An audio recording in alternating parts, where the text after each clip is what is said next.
And welcome to another edition of Orlando Magic Pod Squad. Dante Marchitelli, George Galante, Jake Chapman, and Orlando Magic General Manager Anthony Parker, kind enough to join us. And AP, I want to be the first one to say it. You're about, 1 week away from a birthday you got coming up. So happy early birthday, AP.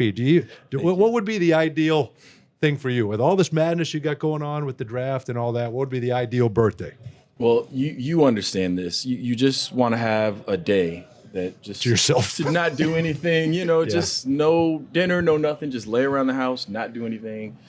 For me, that'd be great. That's all I need. Okay. That means his wife's going to plan a big party. That's right. Big event. Surprise. Yes, 200 people, big event. That's it's not a milestone, but that one's coming. That one's coming. It's coming for all of us. It's coming for us. Some of it has already happened. Some of us already have it. That's a great it's point. not good. It's not No, good. it's fun. I'm looking forward to it. Are you? You know the alternative. Well, yeah, I know. Some days some days that feels better. Some days that feels better. Depends on the mood. Depends on the mood. Well, listen, it's been a couple of weeks, as we know, since the season ended. But before we get into what you're up to now, just kind of give us your thoughts on this past year. 47-win season, 5th in the East. You go 7 games with the Cleveland Cavaliers. I mean, it had to far surpass everyone's expectations. Yeah, I mean, coming into the season, I think a lot of people wanted us to do some things in the offseason, and we kind of stood pat. We drafted Jet and Anthony Black and then brought on Joe Ingles, and that was kind of all we did. And, I don't know that I expected us to win 47 games, but I did expect for us to take a jump. We had a young roster, a lot of built-in improvement. And, the previous season, we had a lot of injuries. But once we healed up, we basically played 500 basketball. And so, I think we wanted to kind of see what that looked like another year. And we're really happy with the jump that our guys took. They put a lot of work into the offseason, and we saw it during the season. How tough is it to now, after having the success that the team had this past season, 47 wins, et cetera, how hard is it to stay, because you guys are looking not just in 1 year, you're looking 2, 3, 4 years down the road. How hard is it to stay on that same path when maybe you had a jump that you didn't expect to have? And looking at the landscape of the rest of the East too, and realizing, well, heck, we were 1-2 games away from being number 2. How hard is it to stay on that path? Or does the path change? Yeah, I think, if you go back a couple seasons, 22 wins, 34 wins the next season, 47. So I think that's probably not sustainable. 61 and 21 is not happening next year? All right. You're first. That's probably not sustainable. And also, when you look at the East and the NBA in general, like the parity, like the margin of error is, we're 5th, but we're like 2 games from being 8th, Right. And so, just being realistic about it, the margin error is very thin, and who knows what happens this summer with the other teams. But we can focus on us, and Jeff has always talked about, step by step, not skipping steps, doing this the right way, but also being aggressive if the opportunity comes. And so I think that's where we are. Our greatest improvement, look, our 3 best scorers, our best players were 22 and younger.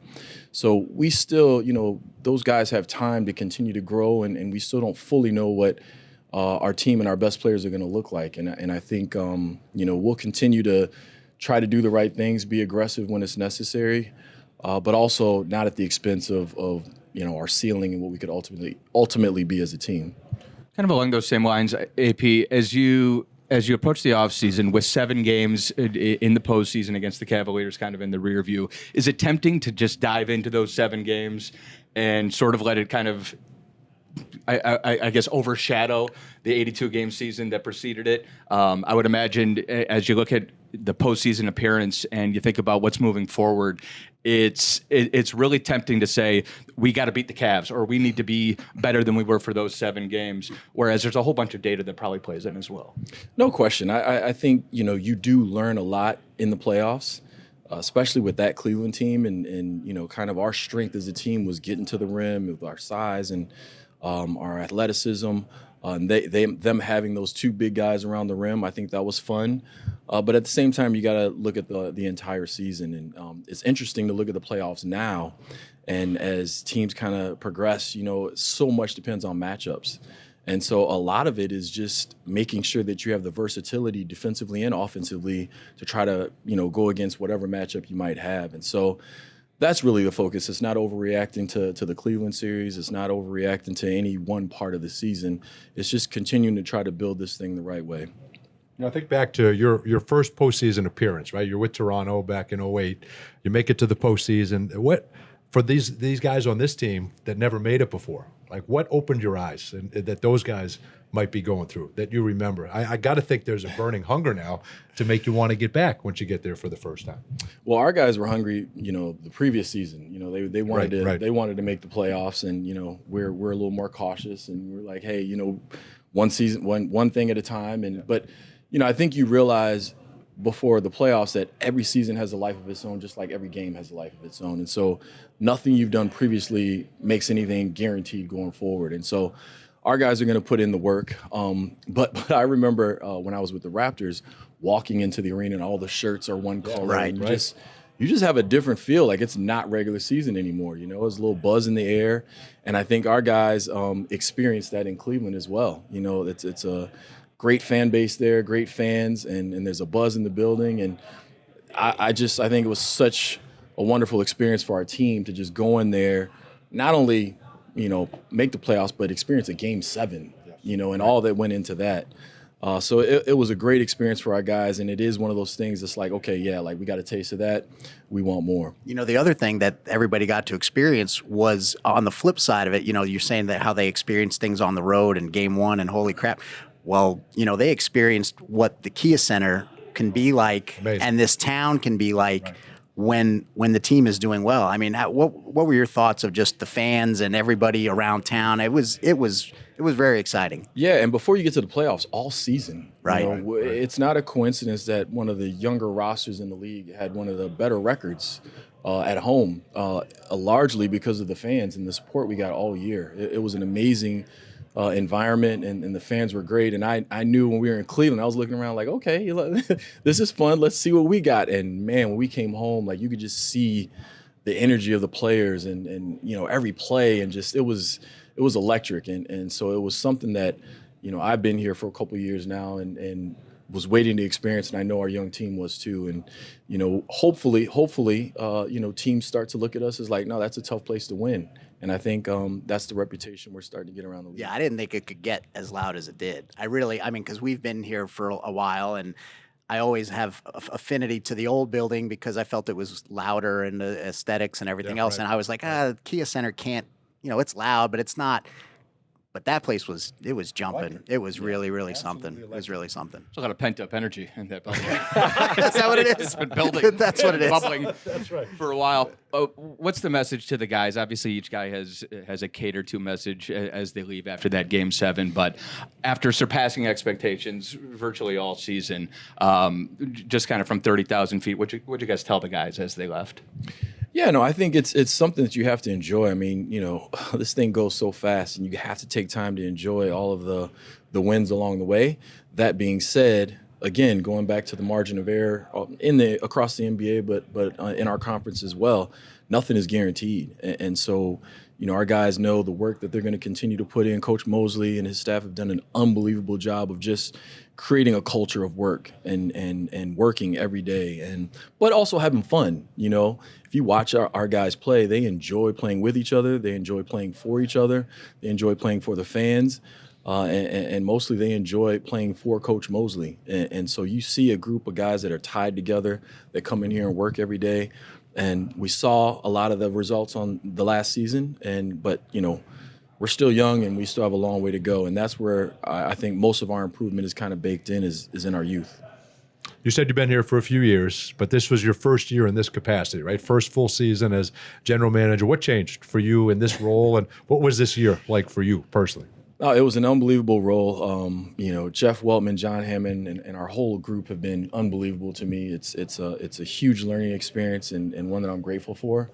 And it's been fun. Like it's good timing. It's good timing. Yes. There's the key to success, Yes, AP. it is. That's all there it was. Good job, AP. No, but no, it's been great. I think my first year has been just kind of like getting the lay of the land, figuring out where I can help out at, and also, a lot more traveling with the team, exposure to, the higher you get, the more you kind of deal with things further and further away from basketball. And so, Jeff has kind of given me a glimpse of a lot of those things, and as I can take it. And so he's been great.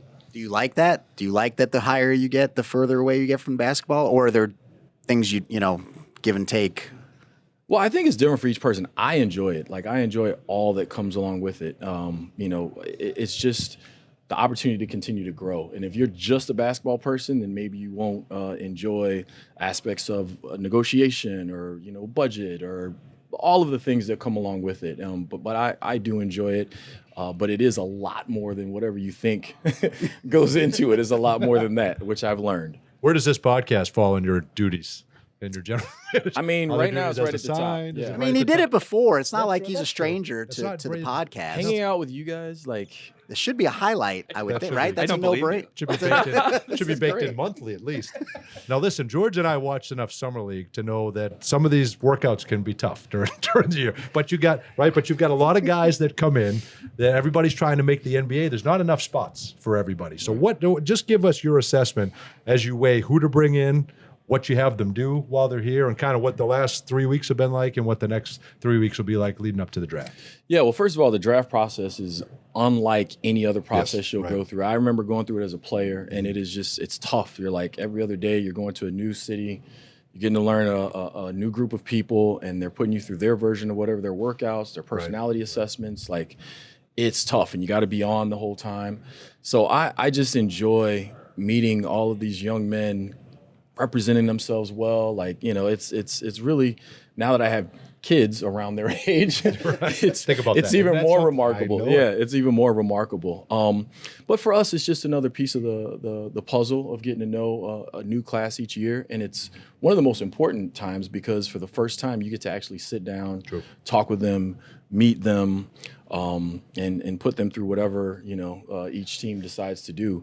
But, you also don't want to overweigh this process versus what you've seen all season. But it is an important part, and credit to the coaches and performance and everybody that goes into putting this thing on, because it is a huge thing of, all these puzzle pieces. I mean, it's so hard to arrange these workouts. And if you don't know what's going on behind the scenes, you can kind of take that for granted.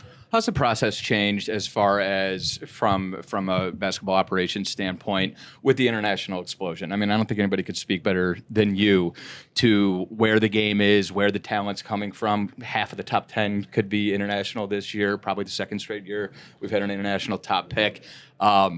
Just as you've had to expand your scope, how has that changed from a basketball operations standpoint? Well, first, I think it speaks to the growth of the game around the world. Like, I don't know how many years ago it was kind of just a predominantly American sport and the rest of the world was trying to catch up. But now some of the best players in the world are coming from other parts of the world.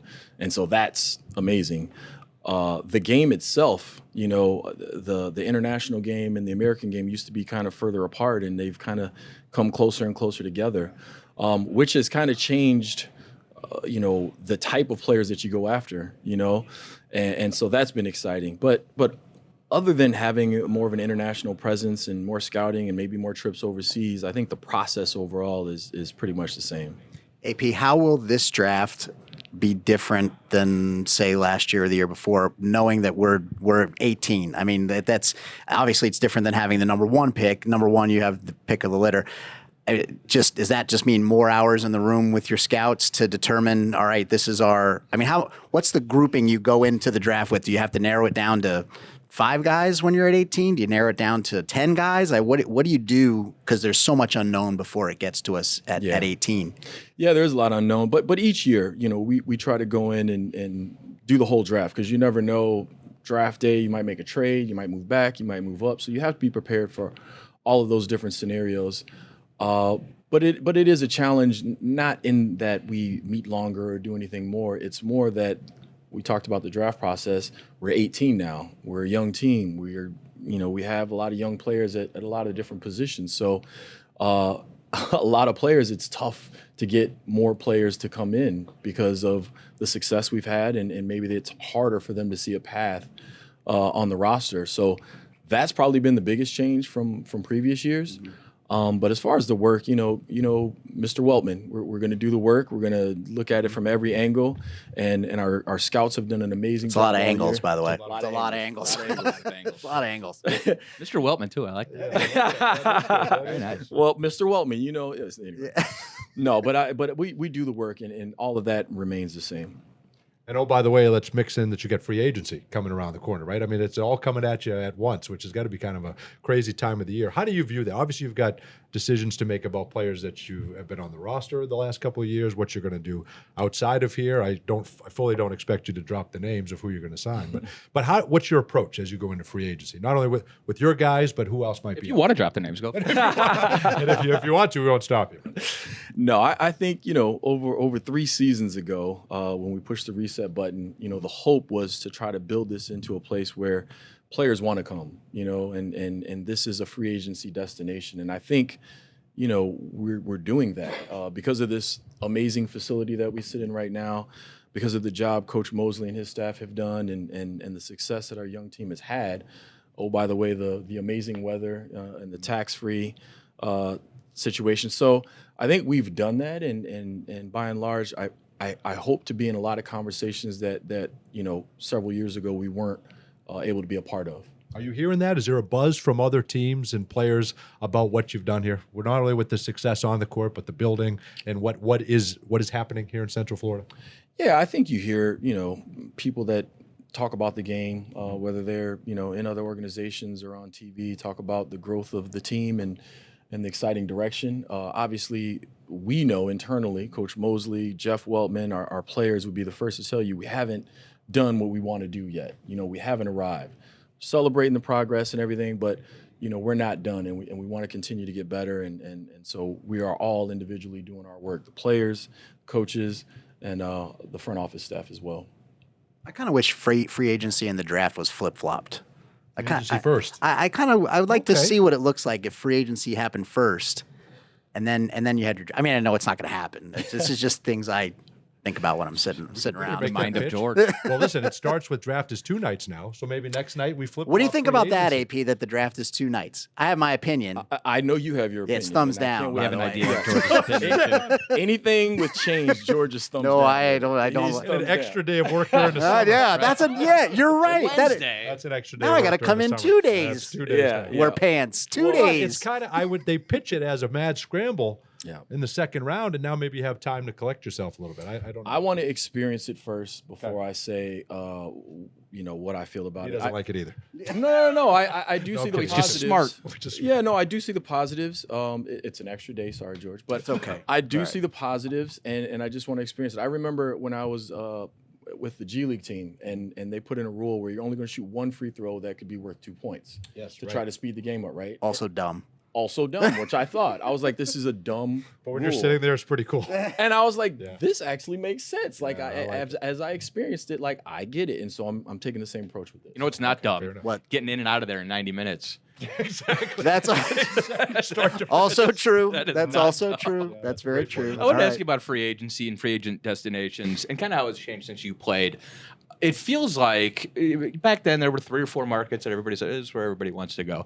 Now, if they got money and if there's a chance they're going to win, it feels like 30 teams have a fair shot at in any given summer at a free agent. Have you seen kind of the destination and the idea of destination cities change over the last 15, 20 years?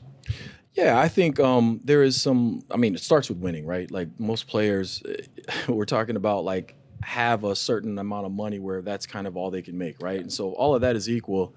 Then it comes down to the other things. But even before you get to that, free agency in and of itself has changed, and it used to be where some of the stars changed teams, and now that's mostly done through trades. And so, again, going back to that, we wanted to be one of those places where if a player says, you know what, my time's pretty much done here, and here's a list of teams that I want to go to, we wanted to be on that list of teams. I would imagine, as you go through this whole process, you've got 2 guys that are going to be fighting for minutes too, and Anthony Black and Jet Howard that you drafted in the first round last year. So take us through this year, what you saw growth from those 2 and what their role could be potentially moving forward. Yeah, and so the previous season we kind of moved out of the hey, we're just going to give our young guys a lot of minutes into the we're playing winning basketball and you have to earn it. And those guys have come in and they've continued to work hard and they have a lot of the things that we want our team to be about: positional size, versatility, IQ, and AB got his chance during the season when we had some injuries and came in and did a really good job. And some of our best stretches were when he was on the court. And so, you saw flashes of what he could become. And he got a glimpse of all the things that he needs to get better at to get to where he wants to go. So he's in here working.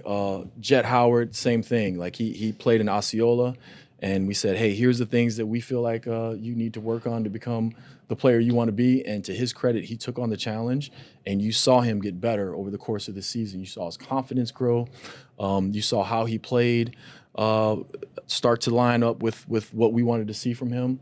And so we couldn't be happier with that part of the season. And those guys both know we're going to have hard summers, and you're going to go out there and they're going to earn it. And they're in here to their credit. Their bodies are starting to change. Their confidence is starting to grow. And so we hope that this continues into next season. But the good thing, guys, right, is we walked in today, and who's downstairs? Anthony Black, Jet Howard. I mean, there's first two guys I saw when I walked in the building. So I'm like, all right, it's on. It's already on. Second day George has been here. It is. They've actually been here longer than I have this summer, which is great. Yes, they have. Which is great. It's a George. But I would think that would be important with those two. And then what was your message to? I mean, we'll start with Franz because I can't imagine anybody needs a break more than that guy, right? So ever since he burst onto the international scene, he's been playing in international tournaments. He's going to play in the Olympics coming up. But he's not going to get that because he's going to play in the Olympics. What are you telling Franz? And he had an unbelievable season. He's going to play again, and I know he can't wait for next year as well. No, Franz is exciting. This whole thing I've come to learn is mostly about betting on people, and what they're made up of, and how hard they work, all of those things. And like Franz is like the best example. Like he's a player that you want to bet on because of all the things he's made up of. And he showed that last year. He showed that during the season, and I'm sure on the biggest stage with the Olympics this summer, he'll get another opportunity to show it. And so you don't have to tell that guy much. He knows what he has to do, what he has to be about, and a large part of that right now is just kind of making sure he's taking care of his body. And so much that's amazing about the players that play kind of this year-round international and NBA is just how much of a toll it takes on you mentally. And so it just shows how mentally tough he is, that he can come in, be ready, and you forget during the season that he's essentially playing year-round basketball. Right. And he doesn't want to miss. He does not. He does not want to miss. I think in large part, every player in the NBA wants to be out there. He does not want to miss, right? Is that when you say betting on a player? That's part of it too, isn't it? That's part of it. That's part of it. And you see, he kind of tweaks his ankle or does something, and he just walks it off, and you forget It's amazing. the next quarter that I don't look at him. I don't look at him. I'm like, yeah, he's fine. Franz is fine. He's good. Everybody's That's good. Yeah. exactly right. That's exactly right. Yep. Oh, that's great. Is there, when you're scouting players, this is kind of a weird question. You might have just answered it. Do sometimes you see a guy and you're like, I don't know what it is about him, but I just like that guy? Is there ever just sort of I can't quite put my finger on it, but I like the way that guy plays, or I like the way that guy does interviews, Or conversely, that I dislike. I can't put my finger on it. I'm like a lightning rod of It nonsense. rubs me the wrong way. flip side. That's You're a sitting good next to him. You're getting the That's a brunt good of it. question. It would have been Should him. have switched Would have been seats. him if he was over Yeah, there. we should have switched And seats. part two, inevitably, are they players who remind you of yourself? Well, that's exactly what I was gonna say. Like most of the time, when you have something for a player, and you're like, I don't know what it is about that player, but he's like 6'6", and he like can shoot a little bit, and I don't know what it is, Anthony Parker. Yeah. Just something about him. Boy, that guy's good. And so as a scout, you kind of learn, okay, this is a bias I have, and I have to check it. But And you do that, and that's like a constant process. Like you're for always sure. checking yourself and trying to For rewrite sure. those For programs. sure. And that goes a lot to like having the discussions in the rooms with other guys. And, it's funny, you have this kind of season-long conversation about certain players, and you might start out with I don't see what everybody sees in this guy, and then by the time you get to midseason, like, oh, okay, I get it, and then by the end you're like, yeah, I don't know what I see in this guy. So it's just it's a constant thing, but it's a fun process because it's never the same. You have to stay open-minded, and you are going to be wrong a lot of the time, and just accept that, try to learn from it. and move on. But that's why we have a group. That's why we have a group, and it's not any one individual.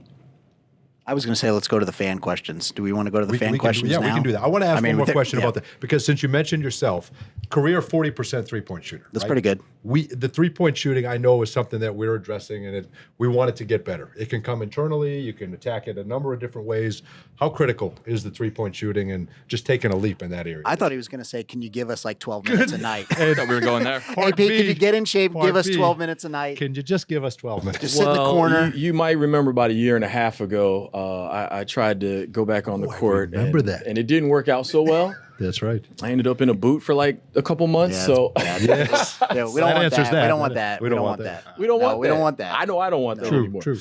No, you listen. Shooting in today's game is super important, but so is a lot of other things, and certainly we want to address shooting. You have to be able to shoot to a certain level to be competitive, but we feel we can get there, and we're not going to overreact to just adding shooting, because we have a team identity and we want to continue to build our team in that way.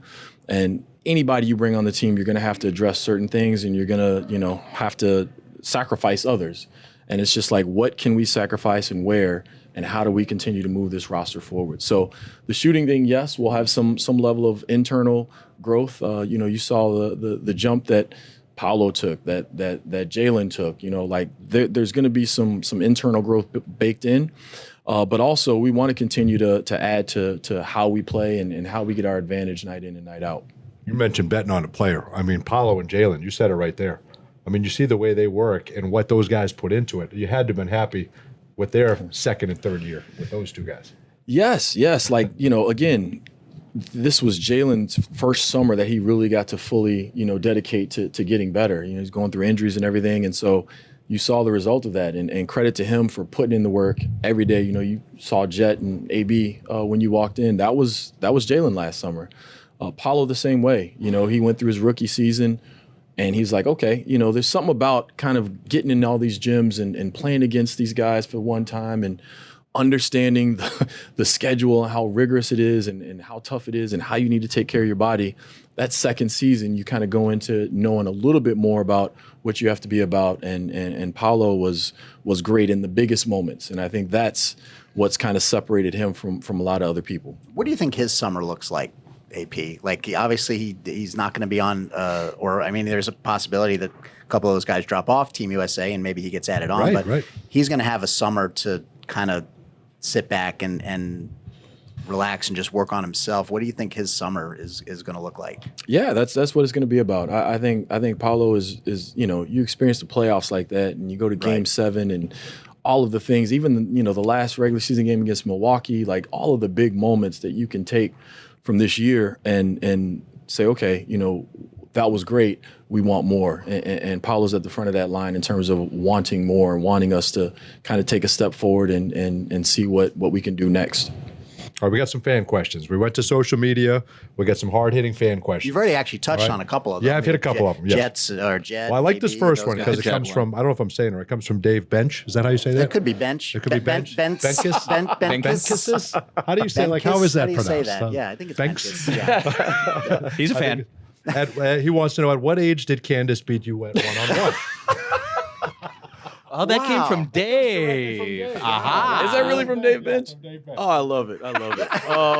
All right, well, I got one for him after I said it. Yeah, I got one for him. No, I honestly, this is the most asked question I get from so he's really not Be original, He's Dave. not original at Be all. original. Very Come on. predictable. Very He pulled that right off of Reddit, didn't Yeah, he? very predictable. So Candace and I, there's 11 years difference between us. And so we never really played one-on-one. And it was always just kind of me working out or helping her work out.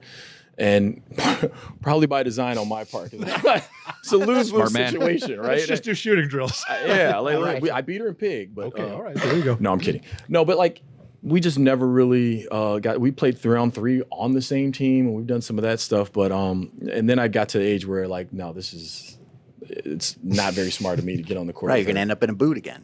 End up on a boot, Can't do or that. worse. But an and incredible lose. career, and I know she's retiring. I know you're incredibly proud of your sister and everything that she accomplished. Caitlin Clark, where are you on this? I mean, we're sitting there. Not that we didn't watch games before, but we're watching games in their entirety with my two daughters, 9 and 10. I don't know if it's a media create, but she's unbelievable to watch. And where you come on what she's brought to the league? I think it's amazing. Any kind of way that more fans can come to the game and see how unbelievable these women are, and it's a big jump from the college to the NBA. It's even a bigger jump from women's college to the WNBA. Less teams, more talented players. Like you have women that are drafted 8, 10, not making the roster, Yeah, right. Amazing. And so it is extremely high level. And so anything that brings more fans to the game that you can witness that and come away and say, okay, like I get it now. I think it's great. They loved watching some Candace Parker too, by the way. For sure. She was okay. All right. She was all right. All right. This was a fan question. Favorite part of your job that has nothing to do with basketball?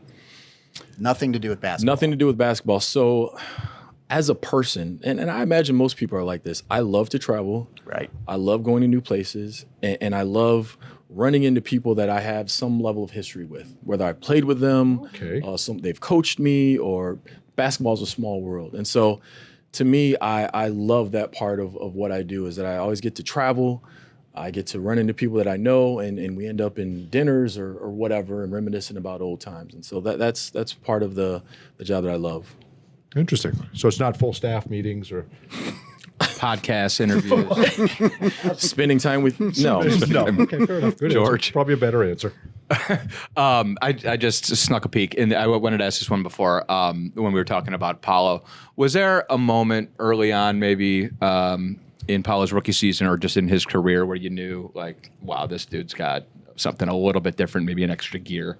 Or maybe it was even before you guys drafted him? Well, so we interviewed him at the Chicago Combine, and we'd seen him play all year, and he walked in the room, and he was just huge. Like, you just couldn't see that. That's what I thought. On the court. Like, I walked in, shook his hand. I was like, he's huge. Like, so to do all of the things he did at Duke at 6'10", that was the first thing. And then just, having him in and having him, practices and working out. But then also, when lights, camera, action started that first game, like, you were like, okay, you see a little bit like this guy Jumped over that guy. Yes, he did. And that continued throughout the year. There were just moments of, because I don't care who you are as a player coming in from college, you never know where you quite stack up in the NBA until you get up against these guys in a regular season. And so I'm sure for Paolo, he answered a lot of questions very early on for himself. He did. I like this question because it give you a chance to maybe do some X's and O's a little bit. But what makes Paolo and Franz so dangerous as a duo? So you got two guys, 6'10", that handle the basketball. What is so unique about those two? Well, what's unique is, number one, their size. Right. You've got these two jumbo forward guys that play the most coveted positions in the league because of the versatility that they offer. And I think they both have high IQs and good feel. A lot of times you'll see star players that are good scorers and maybe lack the feel or the vision, or vice versa. And I think these two both have it. They have the guts. They're made up of the right stuff. They both work hard, and they just process things quick. So on the fly, they're just learning. And I think to have those two guys at that position and be able to play off each other. And then you look at the press conference and when they're talking about when the other had a good game, how they talk about each other, how happy they are for the other. Right. And to me, like that says it all. You can't fake that, guys. I think that's which is most impressive, I think, about this roster you've put together, right? We've been around long enough to know when they are faking, or that to be able to, I think, discern that it is genuine, and that it's not always the case. A lot of times the two best players on the team don't like each other. You can see that on the court, though, too. Like, Correct. That's a lot. There's a lot. One thing to do it in the press conference or in the locker room talking to the media or whatever. It's when we're on the court and the other guy knows that, player A knows that player B has it going, or vice versa, and they're just like, "Let's go. We're gonna feed you till the wheels fall off." Like, that to me is what shows that those guys get it. Yeah, and a lot of credit for that goes to both Jeff Weltman and Coach Mosley. Jeff, part of our drafting process, to go back to that, is trying to find the best people, and of those, which are the best basketball players.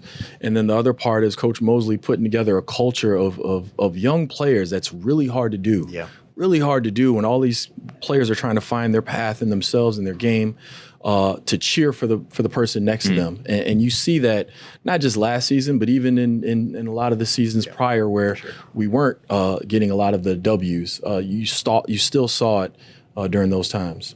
George has one to end with. Yeah, this is the last one. They stuck me with this one, by the way. From Dave Bench also. Maybe. See how in tune with the team you are. Okay. Who has the best aura of anyone on the team? It's a good word, isn't it? I had to look up what aura was. Yeah, it's like a new, it's a new Webster's thing. define that. And when you say aura, because I think Well, first of all, I don't say it. Some fan said it. okay, all right. I'm trying to figure out what they mean by aura. I like- assume they mean like Vibe? the best Presence, mojo, like, presence. Yeah. Okay, I mean, okay. Yeah. Well, throughout the year, you guys see when players coming into the locker room, they ask the players like, "Who does this best?" or that. Yes, they right. all have different answers. So Right. Yeah. I'm sure they'd all have different answers to this. I personally would go with Gary Harris, and I think he's kind of has that quiet style, like, just the understated, but like, he just carries himself a certain way, and he's been around. The guys look at him as, kind of a vet on the team, and when he speaks, people listen. And so I would go with Gary Harris. I was going to say Joe Ingles. Joe Ingles taught me a lot of new words and phrases this year. I bet he did. I bet he did. How many can you say now? Well, most of them I'd already heard just with a different accent, actually, to be honest. It was just a different accent. Let's not, yeah. That guy has a great presence too. This was great, AP. I really appreciate it. Thanks so much for taking time. Congrats on the first full year as GM. I look forward to what we have moving forward here. Thank you guys so much for having me. And the best part of my day is now over. So I don't. Can I can't only wait till the next can I only come in on one day of the draft? Do you give me permission for that?